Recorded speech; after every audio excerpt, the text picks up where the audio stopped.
तमाम सुनने वालों को मेरा सलाम। उम्मीद है सब खैरियत से होंगे।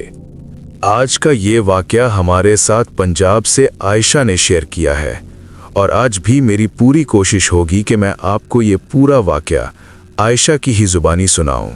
मेरा नाम आयशा है और ये वाकया मेरे साथ मेरे बचपन में हुआ था। ये बात 2015 की सर्दियों की है। कहानी में आगे बढ़ने से पहले मैं आपको बताती चलूं कि ये वाकया एक सच्चा और मेरी जिंदगी का अब तक का सबसे खौफनाक वाकया है।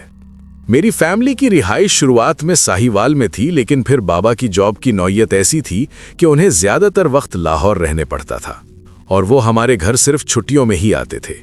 हम लोग जिस फ्लैट में रहते थे वहां अक्सर पुरस्रार वाकयात होते रहते थे। अलमिया ये था कि वो फ्लैट पूरी तरह आबाद नहीं था, बस कुछ ही फ्लोर्स पर लोग रहते थे, वो भी हर फ्लोर पर नहीं। 2 से 3 घर थे हर फ्लोर पर जहां फैमिलीज रहती थीं। बाकी के पूरे फ्लोर्स खाली पड़े थे।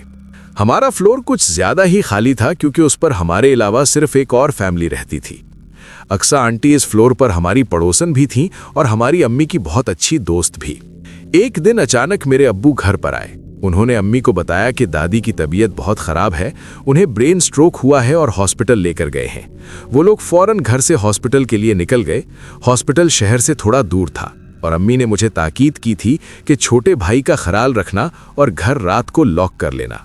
हो सकता है रात को मुझे तुम्हारी दादी के साथ हॉस्पिटल में रुकना पड़े। मेरे एग्ज़ाम्स हाल ही में ख़त्म हुए थे, मेरे पास भी करने के लिए कुछ नहीं था।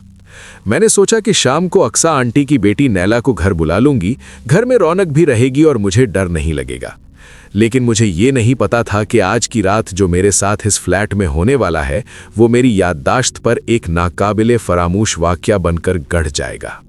शाम होने से पहले ही मैंने घर को लॉक कर लिया। अब घर में मेरा 5 साल का छोटा भाई अब्दुल बासित और मैं अकेले थे। मगरिब का वक्त था और हमारे पूरे फ्लोर पर एकदम सन्नाटा छाया हुआ था।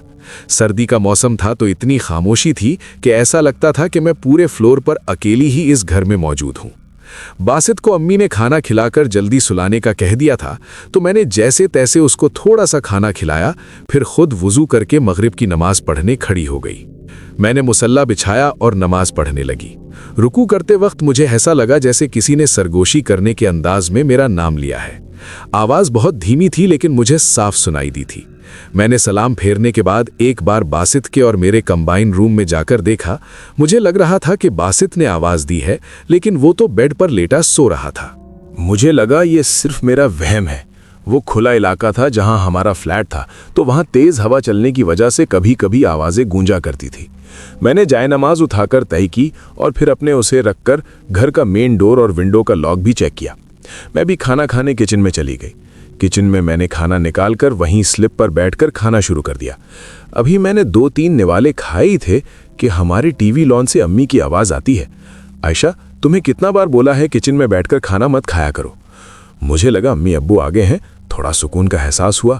मैंने खाना खत्म किया और फिर अब्बू को सलाम करने के लिए लॉन्ज में आई, लेकिन हैरत का एक जोरदार झटका मुझे तब लगा जब मैंने देखा कि घर का मेन डोर खुला हुआ है और घर में और कोई नहीं है, ना अम्मी ना अब्बू, सिर्फ मैं और मेरा छोटा भाई जो अभी भी अपने बेड पर सो रहा था।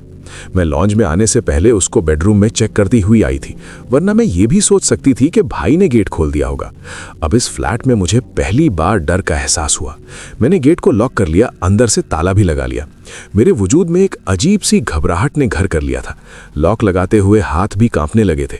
उसके बाद मैंने अपने पूरे फ्लैट के हर रूम को अच्छी तरह चेक किया। डरते डरते बेड के नीचे भी देखा कि कहीं कोई घर में घुसकर तो नहीं बैठ गया।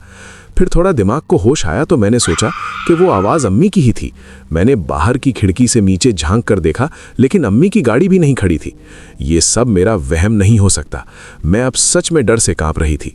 आहिस्ता आहिस्ता पूरे घर को लॉक करने के बाद मैं छोटे भाई के बराबर वाले बेड पर जाकर लेट गई। मैंने ब्लैंकेट ओढ़ लिया। अब मैं बिल्कुल कांपने की हालत में लेटी हुई थी। इस बार मैंने कोई भी रिस्क ना लेते हुए बेडरूम का गेट भी लॉक कर दिया था। रात के तकरीबन 12 बज चुके थे। पूरे फ्लैट में किसी कब्रिस्तान जैसा सन्नाटा था। मैंने एक लम्हे को सोचा कि अक्सा आंटी के घर चली जाऊं। मैंने अक्सा आंटी को मैसेज किया तो रिप्लाई आया कि वो तो अपनी बहन के घर गई हुई हैं और इत्तेफाक से वो रात वहीं पर रुकने वाली थी, तो मेरी आखिरी उम्मीद भी खत्म हो गई। रात के तकरीबन 2 बजे जब मैं बहुत मुश्किल से खुद को समझाकर नींद में चली गई थी, तब अचानक मेरी आंख एक नॉक पर खुली। वो नॉक करने की आवाज़ कहीं और से नहीं बल्कि मेरे अपने बेडरूम के दरवाजे से आ रही थी। मैं फिर हैरान हो गई और एक सर्द लहर मेरी रीढ़ की हड्डी में दौड़ गई। मुझे नहीं समझ आ रहा था कि ये कौन लॉक किए हुए घर में अंदर कैसे आ गया और मेरे बेडरूम के गेट तक पहुंच गया। मैंने अल्लाह का नाम लेकर अम्मी अब्बू को कॉल करने की कोशिश की, लेकिन मेरा दर्द तब अपने उरूज को पहुंचा जब अम्मी का फोन बंद आया।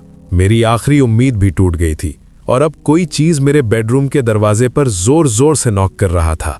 अब्बू ने हमारे घर में सेफ्टी के लिए कैमरा लगवाया था जिसकी फीड मोबाइल पर आ जाया करती थी। जब मैंने अपने मोबाइल पर कैमरा ऐप खोलकर देखा तो मेरी आंखें फटी की फटी रह गईं। मेरे घर के लाउंज में एक काले कपड़े पहने हुए बहुत ही लंबी औरत मौजूद थी, लेकिन उसका चेहरा पूरी तरह बालों से ढका हुआ था और वो इस वक्त भी अभी भी जोर जोर से मेरे बेडरूम का डोर नॉक कर रही थी। मैं बहुत डरी हुई थी और डरते डरते मैंने पूछ ही लिया, कौन है गेट पर? तो एक अजीब जानवर और इंसान की मिलीजुली आवाज आई, दरवाजा खोल।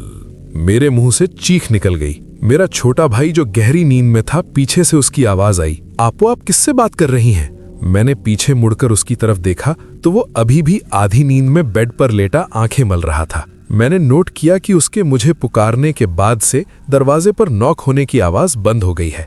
मैं फौरन उसके पास जाकर बैठ गई और रोने लगी और फिर पूरी रात ऐसे ही बैठी रोती रही। सुबह जब मेरे वालिदैन वापस आए तो सुबह के 10 बज चुके थे।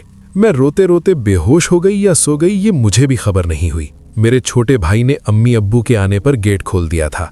मेरी हालत देखकर अम्मी बहुत परेशान हो गई थीं। मुझे बहुत तेज बुखार था और मेरा पूरा जिस्म कांप रहा था। अब्बू मुझे हॉस्पिटल लेकर गए। 2 दिन बाद जब मैं ठीक हुई तो मैंने अम्मी अब्बू को सब बता दिया। कैमरा भी चेक करवाया, लेकिन हैरत अंगेज तौर पर उस वक्त की फुटेज ही फीड से डिलीट हो गई थी। उस दिन मेरे घर में जो औरत थी वो आज भी मुझे अक्सर अपने ख्वाबों में नजर आती है। अम्मी ने मेरे ऊपर दम दुरूद करवाया और मैं ये हादसा एक हद तक भूल भी गई थी, लेकिन फिर भी कभी कभी मुझे मेरे फ्लैट में उस औरत की वो आवाज सुनाई देती है। और अब कभी भी मैं उस फ्लैट में अकेली नहीं रुकती, क्योंकि मुझे शक है कि वो औरत आज भी मेरा इंतजार उस फ्लैट में कहीं ना कहीं कर रही है।